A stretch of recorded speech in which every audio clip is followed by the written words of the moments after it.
तो भाई लोग, आई होप आप लोगों ने हमारा पहला पार्ट देखा होगा कोल एंड पेट्रोलियम का। ये उसका सेकंड पार्ट है जिसमें हम पढ़ेंगे आगे की चैप्टर। तो बात करते हैं पेट्रोलियम की। Petroleum, petrol and diesel are obtain from a natural resource called petroleum. Petroleum जिससे कि पेट्रोल और डीजल ऑब्टेन हो। अब हम बात करते हैं formation of petroleum and natural gas की। Petroleum was formed from organisms living in the sea.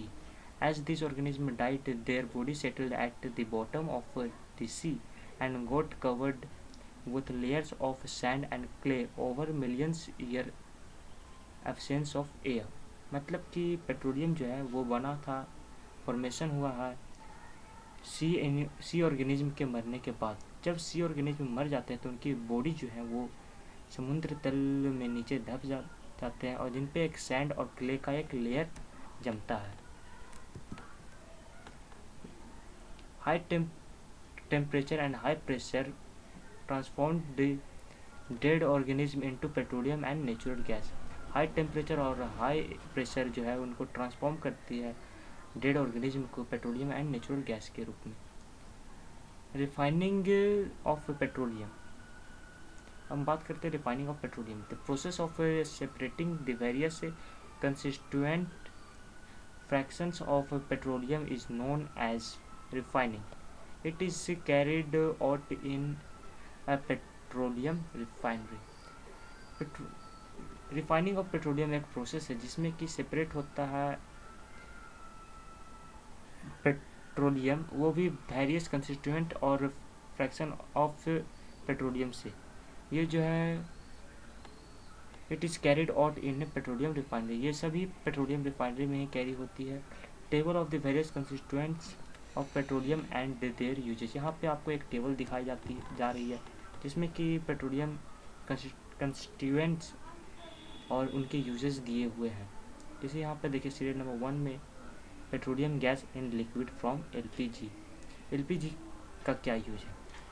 Fuel for home and industry, ये जो है घरों में यूज होता है और इंडस्ट्रीज में यूज होता है फ्यूल के रूप में। फिर हम बात करते हैं पेट्रोल की, ये जो है मोटर फ्यूल में, एक्टिवेशन फ्यूल में, सॉल्वेंट फॉर ड्राई क्लीनिंग में यूज होता है। अब बात करते हैं हम केरोसिन की। Fuel for stoves, lamps and for jet aircraft. Kerosene जो है वो स्टोव्स में, लैंप्स में और जेट एयरक्राफ्ट्स में भी यूज होता है। अब यहाँ पर diesel, fuel for heavy motor vehicles, electrical generator. Diesels जो है वो हैवी मोटर व्हीकल और इलेक्ट्रिकल जनरेटर में भी यूज होता है। अब हम बात करते हैं ल्यूब्रिकेटिंग ऑयल की। ये जो ल्यूब्रिकेशन प्रोसेस में यूज होता है, यानी कि ल्यूब्रिकेशन जैसे ग्रीसिंग हो गया, ऐसे प्रोसेस में ये यूज होता है। अब बात करते हैं पैराफिन वैक्स में कि पैराफिन वैक्स जो कि ऑइंटमेंट्स, कैंडल्स और वैसलीन एटसेट्रा में यूज होता है। जैसे कि हम वैसलीन लगाते हैं, कैंडल्स हैं, वो सभी इसी से बनते हैं। फिर हम बात करते हैं बिटुमेन जो कि पेंट और रोड सरफेसिंग में यूज होता है। अब हम बात करते हैं यहाँ पर नेचुरल गैस की। Natural gas is a very important fossil fuel because it is easy to transport through pipes. Natural gas जो है वो बहुत ही इम्पोर्टेंट फॉसिल फ्यूल है क्योंकि ये बहुत इजी होता है इसको ट्रांसपोर्ट करना। एक पाइप्स में भी हम इसको ट्रांसपोर्ट कर सकते हैं। Natural gas is stored under high pressure as compressed natural gas CNG. ये जो है वो एक हाई प्रेशर में स्टोर किया जाता है जिसको हम कंप्रेस्ड नेचुरल गैस यानी कि सीएनजी कहते हैं, सीएनजी के रूप में। CNG is used for power generation. CNG जो है वो पावर जनरेशन में यूज होता है। Some natural resources are limited, कुछ नेचुरल रिसोर्सेज जो हैं वो लिमिटेड हैं। You have studied in the beginning of the chapter that some natural resources are exhaustible like fossil fuels, forest, mineral, etc. तुम लोगों ने स्टार्टिंग में चैप्टर में पढ़ा होगा कि कुछ नेचुरल रिसोर्स जो हैं वो एक्सॉस्टिबल है, एक लिमिट है, वो ज़्यादा अमाउंट में नहीं है, जैसे कि fossil fuels, forest, minerals etcetera. In India the petroleum conservation research association PCRA advise people how to save petrol, diesel while driving. Their tips are as follows. In India, हमारे India में जो petroleum conservation research association जो है PCRA, वो लोगों को advice देते हैं कि कैसे पेट्रोल और डीजल को हम बचा सकते हैं ड्राइविंग के समय में, गाड़ी चलाने के समय में। जैसे कि कुछ टिप्स यहाँ पे हैं। Drive at constant speed and moderate speed as far as possible.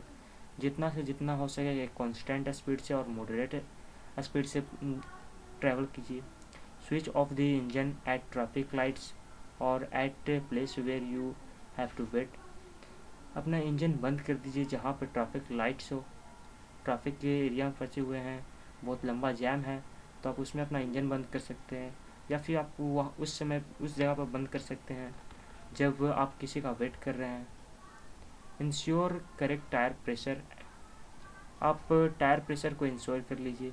And ensure regular maintenance of the vehicle, regular maintenance of the vehicle को भी आप इंश्योर कर लीजिए कि गाड़ी सही कंडीशन में है या नहीं, या गाड़ी से ज़्यादा धुआं निकल रहा है नहीं निकल रहा, वो सभी आपको चेक करना पड़ेगा।